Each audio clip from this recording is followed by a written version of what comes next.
महाराष्ट्र के जालना जिले में मराठा आरक्षण के लिए प्रदर्शन के दौरान हुई लाठीचार्ज की घटना के बाद राजनीतिक सरगर्मी तेज हो गई है। एनसीपी सुप्रीमो शरद पवार के बाद शिवसेना बाला साहेब ठाकरे पार्टी के मुखिया और महाराष्ट्र के पूर्व मुख्यमंत्री उद्धव ठाकरे, कांग्रेस नेता अशोक चव्हाण और विधायक राजेश टोपे शनिवार शाम अंतरवाली सराती गांव पहुंचे। इस दौरान उद्धव ठाकरे ने कहा कि महाविकास अघाड़ी सरकार के दौरान मुंबई के आजाद मैदान में विरोध प्रदर्शन हुआ था, लेकिन उस समय लाठियां नहीं उठाई गई थीं। मराठा संगठनों ने जब इसकी मांग की थी तो उन्होंने इस पर चर्चा की थी। उद्धव ने एकनाथ शिंदे पर हमला बोलते हुए कहा कि यह सरकार मूर्ख सरकार है। मराठा समाज के भाइयों का अपराध क्या है? मराठा समाज के भाइयों पर गोलियां चलाई गई हैं। इस दौरान उद्धव ठाकरे ने संसद सत्र बुलाने पर कहा कि अगर विशेष सत्र बुलाया गया है, सुप्रीम कोर्ट के फैसले के बाद दिल्ली की शक्तियां पलट गई हैं, तो मराठा समुदाय, धनगर समुदाय और ओबीसी के मुद्दे पर रास्ता बनाए।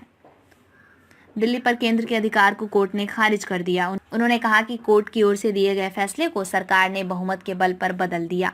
उद्धव ठाकरे ने कहा कि अशोक चव्हाण और मैं आज कोई नहीं है, लेकिन हम आपके लिए यहाँ आए हैं। मराठा समाज शांतिपूर्ण है। उद्धव ठाकरे ने चेतावनी दी कि अगर जालना में प्रदर्शनकारियों का बाल भी बांका हुआ तो वे पूरे महाराष्ट्र को यहाँ लाकर खड़ा कर देंगे। उद्धव ने कहा कि सरकार गलत लोगों से भिड़ गई है। मराठवाड़ा संतों के साथ साथ वीरों की भी भूमि है। पुलिस को पता होना चाहिए कि उस समय कॉल किसकी आई थी। ठाकरे ने कहा कि इस मामले में गृह मंत्री को इस्तीफा देना चाहिए। उन्होंने यह भी आलोचना की कि सरकार लोकतंत्र की हत्या कर रही है। आप गलत लोगों के साथ खिलवाड़ कर रहे हैं। उद्धव ठाकरे ने कहा कि ये सभी प्रदर्शनकारी रजाकारों से लड़ने वालों के वारिस हैं। उद्धव ठाकरे ने कहा कि मुख्यमंत्री को आंदोलन की जानकारी है।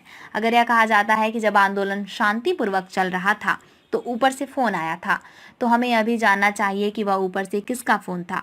नागपुर में गोवारी लाठीमार मामले में मधुकर पिचाड़ ने इस्तीफा दे दिया। उद्धव ठाकरे ने कहा कि इसके बाद लोगों ने कांग्रेस सरकार को उखाड़ फेंका।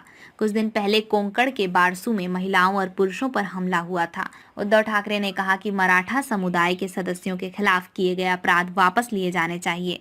उद्धव ठाकरे ने कहा कि केंद्र को विशेष सत्र में मराठा समुदाय को न्याय देने के लिए रुख अपनाना चाहिए।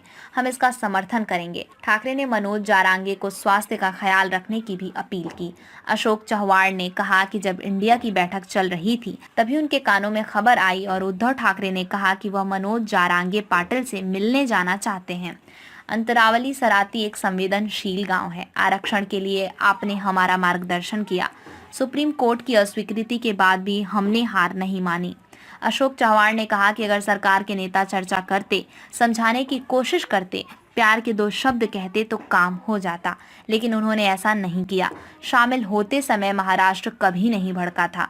अशोक चव्हाण ने पूछा कि क्या हमारी किस्मत में लाठी डंडा खाना ही है।